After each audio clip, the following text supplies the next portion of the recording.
One of the most common comments that I'll find on not only my channel but elsewhere in the Warships sphere are typically comments that are along these lines. Hey, I'm thinking about grinding up to this tech line. Or, hey, I'm thinking about dropping 50 bucks to pick up this ship. Is it worth it? Obviously, those are pretty popular because if you're about to sink a few weeks into the game grinding out a tech line to get a certain ship, or if you're about to drop the price of a AAA game on this game in order to pick up a premium ship, you want to make sure that time or money is, going to get you something that you like. Now, in response to those questions, there are typically two types of answers. There's the more seasoned veteran answer, and then there's the more, I guess we'll say, less experienced and ragey answer. The first answer will be typically along the lines of, hey, well, do you like playing this, and do you like these characteristics? Are you okay with this shortcoming of the ship, and do you like playing in this manner? Because there's not really a one-size-fits-all answer to, hey, this ship is good or this ship is bad, because you might like one thing and another player might like something else. And then there's the more ragey replies that they go on saying the ship is useless, it's worthless, it's terrible in today's World of Warships, and it's completely pointless to try and grind out. Now, I do believe that there are a few absolute stinker ships in this game, Tiger 59 being one of them, and I do believe that, of course, there are ships that come out that aren't really as good as they should be. But for someone to write off a ship because it doesn't fit in the meta is pretty... It's painting with a broad brush, shall we say. Because, for example, the ship you're watching in the background, Grosser Kurfürst, I don't think there's many out there that would say GK is exactly in the meta or a meta ship, especially when you build it for secondaries, especially when you run the legendary mod on top of a secondary build, because at that point, you have an 18-kilometer main battery gun range at tier 10, which is just absolutely short. Now, you do get a bit faster of a reload time on those main battery guns, and you do get a bit of a faster reload time on the secondaries because of the unique upgrade, but that's not exactly a meta ship. But as you'll see in the background, when it's played to its strengths, it's a pretty solid ship all around. And again, this is a match that is pretty stereotypical. There is not a lot happening for the first half of this game, fellas. It's pretty passive. We have a couple of yellow DDs and such that for some reason love to rush in and die in the first 5 minutes, but I mean, again, that's pretty stereotypical for a tier 10 game. We even have submarines and CVs in this game. So again, a pretty stereotypical tier 10. I don't think there was a couple of tier 8s in this game. But anyway, again, it's a pretty standard high tier match, and as you'll see in the background, when the ship is played correctly, then yeah, the ship can and will work. And again, this is with the GK.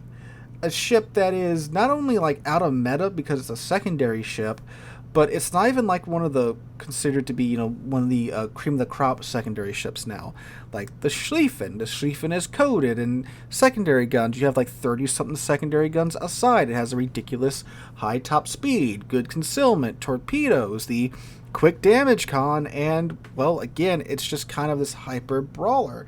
And those are typically the secondary ships that you see doing well in today's World of Warships. The Grosser Kurfürst is not that. It's a massive target, has a massive detection range. Its armor, while pretty good up close, is more than chunkable at range, and again, it used to be the biggest ship in the game. There's so much real estate there for light cruisers and ships armed with plenty of, HE spammy guns, like the large caliber HE, like the Conqueror and such, that they can easily just have their way with it.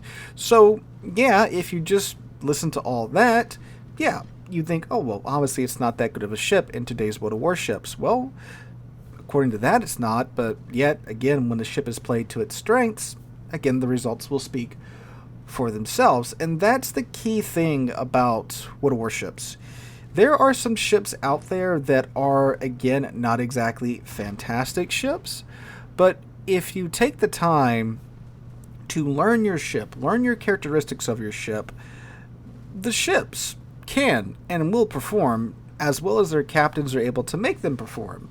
Now, of course, when you're talking about things like competitive and ranked, that's a little bit different because those are more competitive modes, and there is, especially when you get into like clan battles and such, a certain meta does very much develop, but typically as the season goes on, a new meta does pop up, and that's the thing that the players have to adjust to.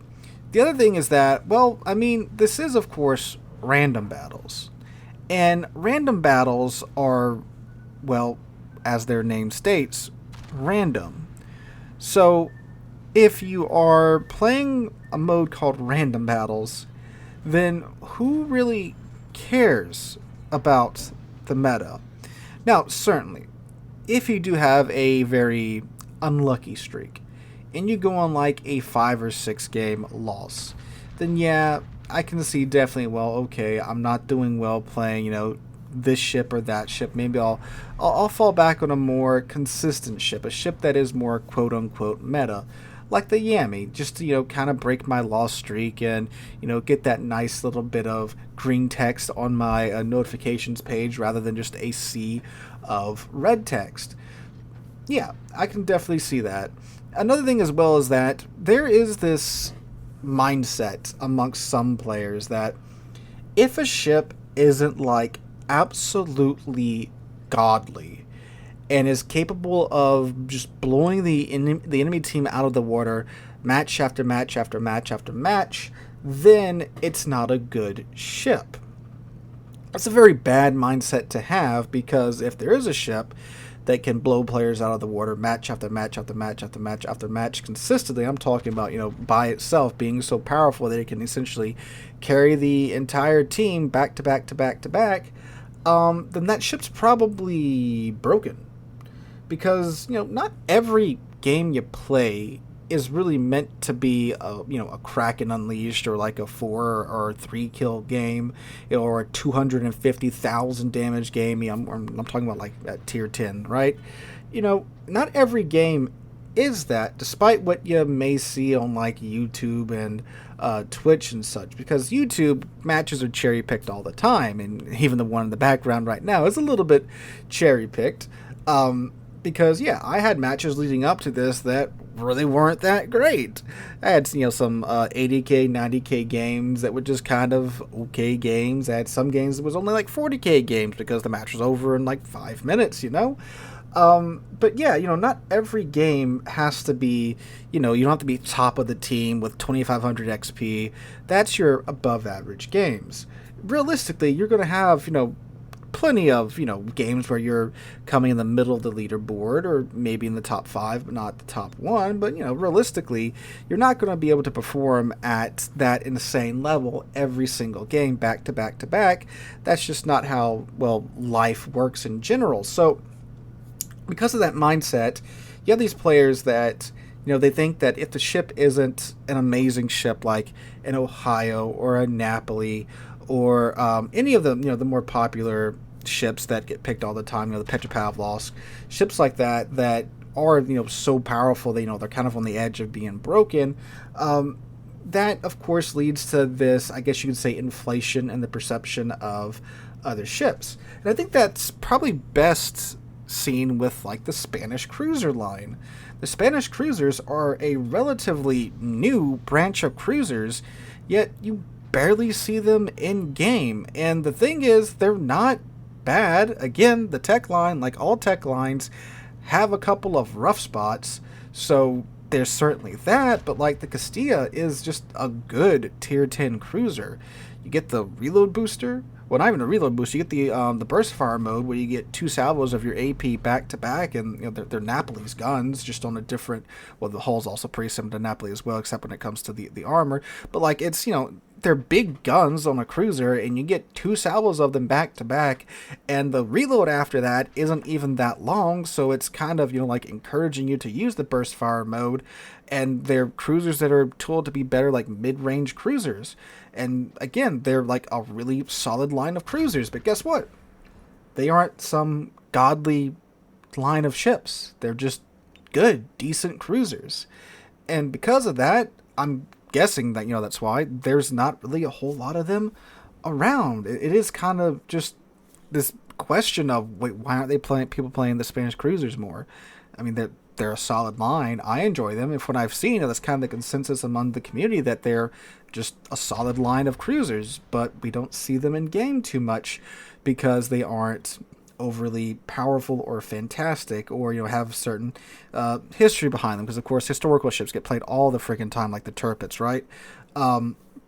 So that's again, I think that's what's going on there. So what I'm saying in today's video is that don't be discouraged by what you read about a ship online, or what you see one or a handful of content creators say about a ship, myself included, because we all have our biases. We all have different perceptions about the game. The best thing you can do is play the game, try it out, find out what you like, and then from there you can then take that knowledge and then say, okay, I like to play sniping ships. Use the opposite of what I like to play. So I probably shouldn't go grind out the Preußen or the Schlieffen. I should probably go check out the Yami and the Adatara, and maybe think about grinding out the Slava out of the research bureaus, so forth and so on. Because no one can really tell you what you like. You got to figure that out yourself, and then from there, you can seek out the appropriate direction to go in as far as your Warships grind is concerned. So guys, that's my 2 cents for today's video. Let me know what you guys think in the comments down below. The thought just came to me as I was looking at my port and looking at my GK sitting there begging to be played, and then, I did a Googling of GK to see what the community thinks of GK in the year of our Lord 2024, and that's kind of what sparked all of this off. But anyway, guys, hope you guys have a wonderful Tuesday, wonderful rest of your week. I hope to catch you guys in the next one.